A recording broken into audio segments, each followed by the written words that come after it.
Dinilai kerap bikin huru-hara, kini muncul petisi boikot Dodi Sudrajat dari televisi. Sudah tembus 5.800 tanda tangan. Sejak Vanessa Angel meninggal dunia, sang ayah, Dodi Sudrajat langsung curi perhatian publik. Namanya semakin dikenal setelah terlibat perseteruan dengan besannya, yakni keluarga Bibi Ardiansyah.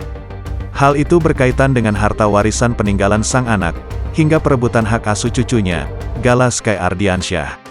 Tak hanya karena itu, Dodi Sudrajat juga kerap muncul di layar kaca. Ia bahkan sering diundang menjadi bintang tamu di sejumlah channel YouTube para selebriti tanah air.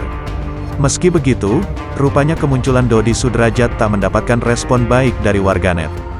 Justru sebaliknya, semua yang dilakukannya malah memancing amarah publik. Akibatnya, kini muncul petisi berupa ajakan boikot dirinya dari layar kaca. Mengejutkannya, petisi yang berjudul, Boikot Dodi Sudrajat dari TV, tersebut telah ditandatangani 5.883 pada Minggu, tanggal 5 Desember tahun 2021.